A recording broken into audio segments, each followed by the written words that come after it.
No, inštitut je vedno bil zgodovinsko ne samo center znanstvenega raziskovanja ali pa razvoja tehnologij, ampak ima zmeri širši kontekst obstojanja, torej lahko rečem kulturni po eni strani, po drugi strani pa ves čas inštitut sodeluje pri postavljanju različnih nacionalnih politik, recimo na jedrskem področju, recimo na področju okolja, hrane, meroslovja in podobno. Torej inštitut je povsod pravzaprav, kjer je potrebno nekakšno znanje, s to širino, ki jo ima, posega v marsikatero področje družbenega razvoja in tukaj se inštitut kar naprej pojavlja.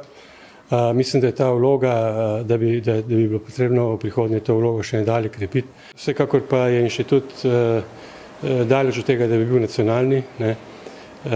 Naš inštitut je mednarodni inštitut, mi smo eden najbolj iskanih partnerjev v evropskih projektih in ta internacionalizacija je za nas ključna, za našo kakovost. No, seveda, če bo več sredstev in če bomo boljše pogoje za delo imeli, torej predvsem boljšo infrastrukturo, upam, da bomo tudi več tujcev dobivali v Slovenijo, kar je seveda izredno pomembno na znanstvenem področju, ker brez sodelovanja s tujino in take izmenjave pač ne moreš biti konkurenčen.